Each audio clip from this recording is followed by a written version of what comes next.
باپ کا انتقال حضور کے اس دنیا پہ قدم رکھنے سے پہلے ہی ہو گیا تھا. ابھی شکم مادر میں تھے کہ حضرت عبداللہ کا انتقال ہو جاتا ہے. در یتیم پیدا ہوئے ہیں.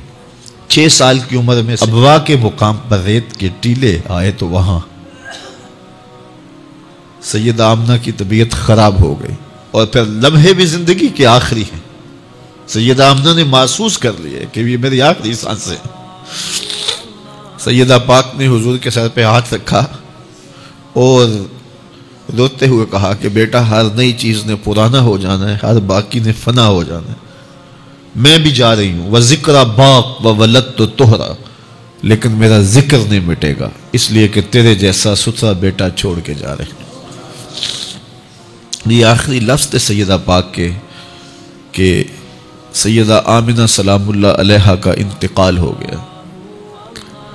خیر حضور ماں سے لپٹ گئے. امی آپ آگے بولتی نہیں ہیں، لیکن خاموش ہو گیا تھا چمن بولتا. حضور نے وہیں پھر اپنی ماں کی تدفین کی. تدفین کے بعد ام ایمن کے ساتھ سواری پر بیٹھ جاتے ہیں اور چمٹ جاتے ہیں ام ایمن کے ساتھ، اور وہ جا کے حضرت عبد المطلب کے سپرد کر دیتی ہیں. تو حضرت عبد المطلب حضور کو آغوش میں لے کے بڑا روئے اور ام ایمن سے کہا کہ میرے اس بیٹے کا تم نے خاص خیال رکھنا ہے. اور پھر انہوں نے اتنا خیال رکھا کہ میرے حضور فرمایا کرتے تھے ام ایمن میری ماں کے بعد میری ماں ہے.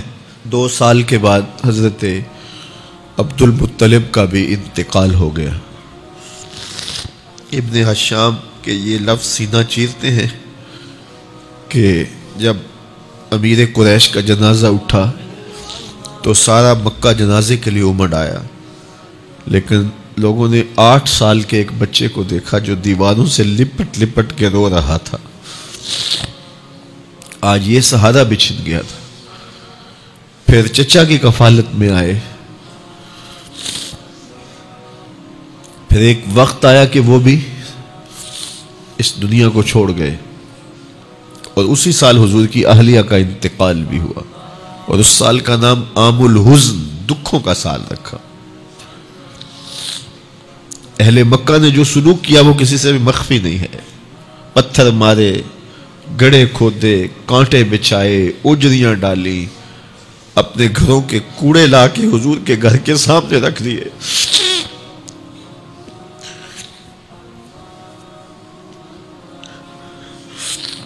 یہ کس چیز کی سزا دے رہے تھے میرے حضور کو؟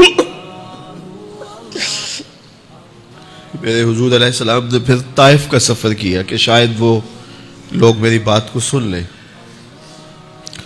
لیکن انہوں نے جو دردناک سلوک کیا وہ بھی تاریخ کا ایک انتہائی دردناک باب ہے. انہوں نے اوباشوں کے ہاتھوں میں پتھر دیے اور جس راستے میں میرے حضور نے گزرنا تھا ان کو اس راستے پہ کھڑا کر دیا اور کہا ان پہ سنگ زنی کرو. اور وہ آقا کریم پہ پتھر مارتے، حضور کے پاؤں پہ پتھر مارتے. آقا کریم علیہ السلام پاؤں اٹھاتے تو وہ دوسرے پاؤں پہ مارتے. پھر حضور شدت درد سے بیٹھ جاتے تو ان کے 2 گھنڈے دائیں بائیں سے آگے بڑھتے اور حضور کو کندھوں سے پکڑ کے اٹھاتے، پھر سنگ باری کرتے.